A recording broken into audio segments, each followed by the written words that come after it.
What if I told you that the way you're chasing financial freedom is actually making you less free? We all want it, right?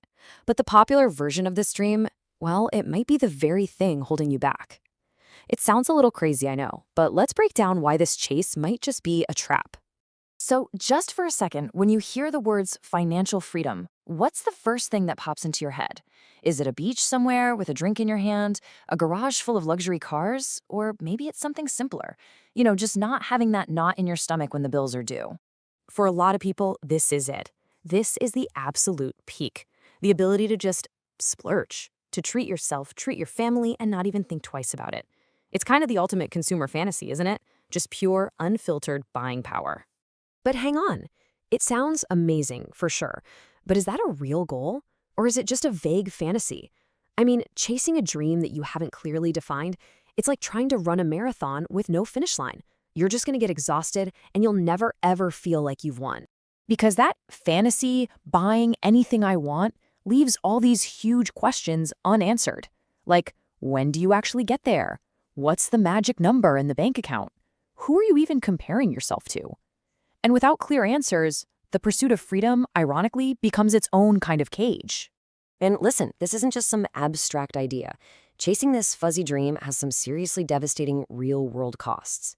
There's one personal story that just illustrates this perfectly. It shows you just how dangerous it is to work your tail off, but in the wrong direction. So let's set the scene. It's 1997, during the Asian financial crisis. Imagine your business is on the brink of going under. The cash has dried up. Can you just feel the weight of that? That constant pressure, that knot in your stomach, like the walls are closing in a little more every single day. At that point, it's not about chasing some lofty dream of freedom anymore. It's just about survival. Waking up every single morning with this deep, consuming dread, focused on one thing and one thing only. How do I make it through the next 24 hours? That's it. That's the only goal. And this whole crisis led to a massive realization. In that frantic scramble for money, people were giving up the very things that make life meaningful. You can see it right here. They were trading their health, their time, which you can never get back, and their most important relationships, all for a number in a bank account. And this quote just captures the tragic irony of the whole thing.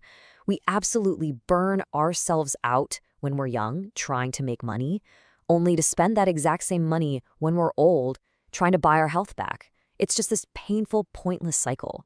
So if that endless hamster wheel of chasing more is a dead end, then what's the alternative? Well, this whole experience led to a huge shift in thinking, away from asking, how can I make more money? And towards asking a much, much better question. We're all told that hard work is the key. And don't get me wrong, success absolutely takes effort. But effort, by itself, is not enough. Just putting in more hours guarantees you absolutely nothing. There's a huge piece of the puzzle missing.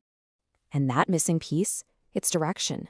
Think about it. You can be the hardest working person in the world, but if your boat is pointed in the wrong direction, every single powerful stroke just takes you further away from where you want to go. It's not about rowing harder. It's about making sure you're rowing the right way. So I want you to actually ask yourself these 4 questions and be brutally honest. What does your version of freedom really look like? Not some vague fantasy. Put a number on it. How much does it cost? Put a date on it. When are you going to get there? And how, step by step, are you going to do it? A goal you can't define is a goal you can't reach. All right, this is where we get to the real heart of it. Through this whole journey came this simple but incredibly profound formula that just completely reframes how we think about freedom. And here it is. Freedom equals your ability minus your desire. That's it. See, freedom isn't about how much you have.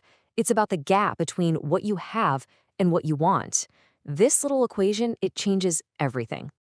And the logic is just so simple and so clear. You feel free when your capacity, what you can earn, what you can do, your ability, is bigger than your wants and your needs, your desire. Freedom lives right there, in that surplus. Let's look at how this works with some real numbers. Okay, scenario 1. Your ability, your income is $5,000. Your desires, your expenses are $3,000. You've got a surplus. You're free. Now look at scenario 2. Same ability, same $5,000 income, but now your desires cost $7,000. You're in debt. You're trapped. same income, totally different reality, all because of desire. So what's so great about this is that it gives you two powerful levers you can pull to create freedom in your own life. One, you can work on increasing your ability, your skills, your income. Or two, you can consciously work to lower your desire, to manage your wants and redefine what enough really means to you. Both roads lead to the same place. So, what does this all mean? Where do we land? It means we have to stop thinking about freedom as some far-off destination we might get to one day. We need to start seeing it as a state of being, something you can actually cultivate every single day. Just think about that for a second. Imagine waking up in the morning and feeling light, not weighed down by money stress or worry about the future. That is real freedom. It's an internal feeling, not some external number.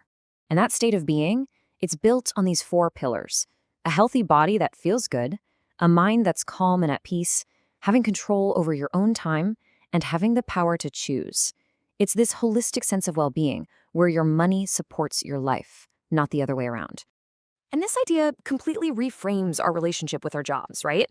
A good career shouldn't just be about funding your life. It should actively make your life better. It should be a vehicle that actually improves your health, empowers you, and expands your options in life instead of limiting them. Because in the end, the real measure of your freedom isn't your net worth. It's the number of genuine choices you have. The power to say yes to things, and just as important, the power to say no. So I'll just leave you with this one question. Take a look at your own life right now. How many choices do you really have?